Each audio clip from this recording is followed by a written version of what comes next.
ଆଜି ଗୋଟେ କଥା ଜାଣିବା ପାଇଁ କେତେ ସତ କେତେ ମିଛ ଆଜି ମୁଁ କହୁଛି। ମୋ କଥା ଟିକେ ଶେଷ ଯାଏଁ ଶୁଣନ୍ତୁ, ତା ଉତ୍ତରଟା ଟିକେ ମତେ ଦେବେ। କଥାରେ ଯୋଉ କହିଛି, ଆପ୍ ରୁଚିକା ଖାନା ପର ରୁଚିକା ପିନ୍ଧନା। ଏଇଟା ଯିଏ କହିଛି, କାହିଁକି କହିଛି, କଣ ପାଇଁ କହିଛି, ମୁଁ ଏପଟ ସେପଟ କରି ଘଣ୍ଟା ଘଣ୍ଟି କରି ଯେତେ ଚେଷ୍ଟା କଲେ ବି ତା ମୂଳରେ ପହଞ୍ଚି ପାରିଲିନି।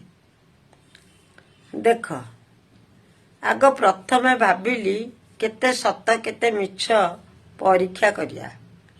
ରୋଷେଇ ଘରକୁ ଗଲି। ରୋଷେଇ ଘରକୁ ଗଲାବେଳକୁ ବୋଉ ରୋଷେଇ କରୁଛି।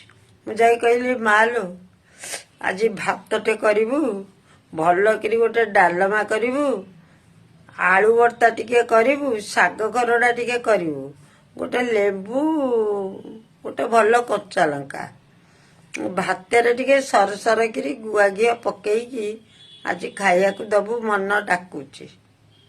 ଝିଅ ଆସିକି କହିଲା, ନାଇଁ ଆଜି ଚିକେନ ହବ। ପୁଅ ଆସିକି କହିଲା, ନା ନା ଆଜି ମଟନ ହବ। ବୋହୂ କହିଲା, ମୋର ଅଣ୍ଡା ଝୋଳ ଖାଇବାରେ ମନ ଥିଲା। ସିଏ କୋଉଟା କରିବ? ସିଏ କଣ କାହାକୁ କିଛି ନ କହି ସିଧା ଭାତଟେ ଡାଲିଟେ ଭଜାଟେ ଖାଇବାକୁ ଯେତେବେଳେ ଡାକିଲା, ମୋ ରୁଚିର ଖାଇବା ନାହିଁ। ତାହେଲେ ଏଠି କେମିତି ହେଲା ଆପ୍ ରୁଚିକା ଖାନା? ମୋର ଖାଇବାକୁ ଏଇଆ ମନ ଥିଲା, ମିଳିଲା ମତେ କଣ? ଗଲା, ୟାର ରହସ୍ୟ କିଛି ବୁଝିପାଇଲିନି। ତାପରେ କେତେ ଦିନ ଯିବା ପରେ ଭାବିଲି ପର ରୁଚିରେ ପିନ୍ଧନା।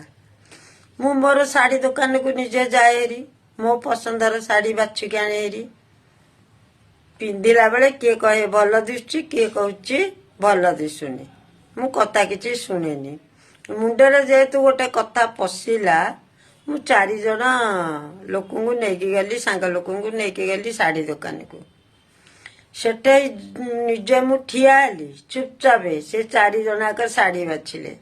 ଜଣେ କହୁଛି, ନାଇଁ ଏଇଟା ନିଅ ଭଲ ଦେଖାଯିବ। ଆଉ ଜଣେ କହୁଛି, ନାଇଁ ନାଇଁ ଏଇଟାକୁ ଭଲ ମ, ଏଇଟାକୁ ନିଅ ଭଲ ଦିଶିବ। ଆଉ ଜଣେ କହୁଛି, ନାଇଁ ନାଇଁ ମୁଁ ଯୋଉଟା ବାଛୁଛି ଏଇଟା ଭଲ, ବଢିଆ ଦେଖାଯିବ। ପୁଣି ଆଉ ଜଣେ କହୁଛି, ନା ନା ଏଇଟା କିଛି ବାଗ ଦେଖାଯିବନି। ତାଙ୍କ 4 ଜଣ ଭିତରେ ଯୁକ୍ତି ତର୍କ ଜମା ଛିଣ୍ଡିଲାନି। ମୁଁ 4 ଖଣ୍ଡାକ ଶାଢ଼ୀ କିଣିକି ଧରିକି ଆଇଲି।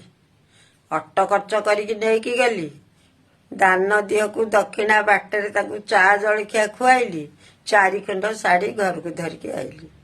4 ଜଣଙ୍କ ଶାଢ଼ୀ 4 ଦିନରେ ଖଣ୍ଡ ଖଣ୍ଡ କି ପିନ୍ଧିଲି। କିଏ କହିଲା ଭଲ ଦିଶୁଛି, କିଏ କହିଲା ଭଲ ଦିଶୁନି, ଆଉ କିଏ କହିଲା ଭଲ ଦିଶୁଛି, କିଏ କହିଲା ଭଲ ଦିଶୁନି।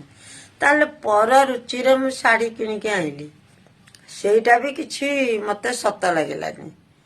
ତାହେଲେ ଏଇ ଦିଟାକ କଥାର ମୂଳରେ ମୁଁ ପହଞ୍ଚି ପାରୁନି। କେତେ ସତ କେତେ ମିଛ, ତାର ପ୍ରକୃତ ଉତ୍ତର କଣ? କୋଉମାନେ ଜାଣିଥିବେ ମତେ ଟିକେ ଲେଖିକି ଜଣେଇବେ। ହେଲା, ଜୟ ଜଗନ୍ନାଥ।